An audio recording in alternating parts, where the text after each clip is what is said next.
হে বন্ধুরা, আজকে recipe dhaba style chicken কষা।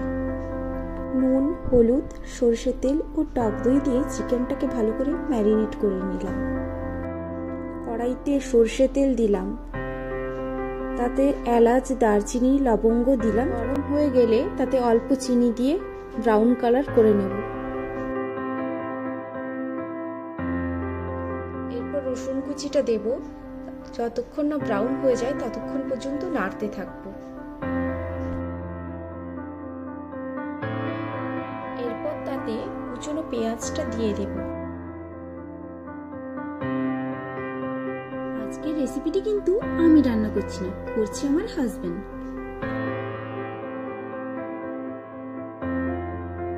এরপর অল্প লবণ ও কাঁচা লঙ্কাগুলো দিয়ে নাড়তে থাকবো।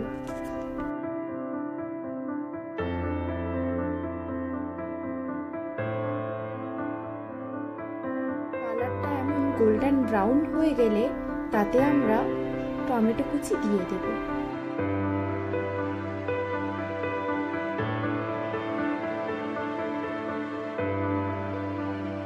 টমেটোটা ভাজা হয়ে গেলে আমরা তাতে আদা বাটা দিয়ে দেব। যতক্ষণ পর্যন্ত আদার গন্ধটা না চলে যায় ততক্ষণ পর্যন্ত আমাদের মশলাটিকে ভালো করে কষে নিতে হবে। এরপর মশলাটিতে লঙ্কার গুঁড়ো দেব, হলুদ গুঁড়ো দেব ও অল্প পরিমাণে টমেটো কেচাপ দিয়ে নাড়তে থাকবো। এরপর কালারের জন্য আমরা সামান্য পরিমাণে কাশ্মীরি লঙ্কার গুঁড়ো দেব।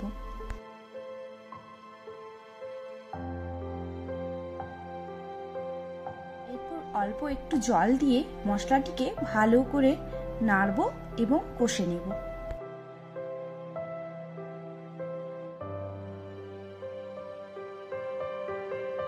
যখন দেখব মশলা থেকে তেল ছেড়ে গেছে তখন ভাববো যে মশলা কষা হয়ে গেছে।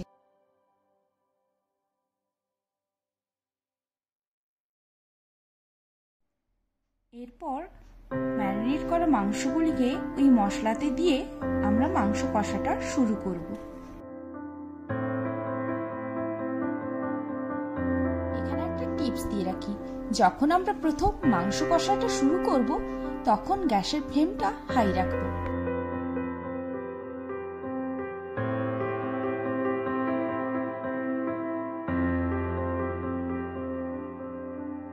যখন দেখব মাংস থেকে জল বেরাচ্ছে তখন গ্যাসের ফ্লেমটা লো করে দেব। এরপর আলু দিয়ে অল্প আঁচে মাংসটাকে কষতে থাকব।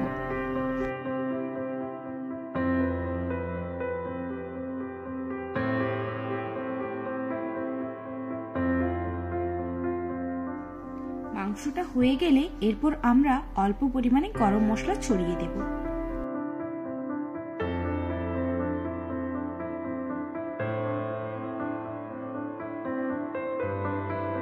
তাহলে বন্ধুরা, আজকের এই রেসিপিটি কেমন লাগলো তোমরা কমেন্টে জানিও ও ভালো লাগলে আমার চ্যানেলটি সাবস্ক্রাইব করে দিও।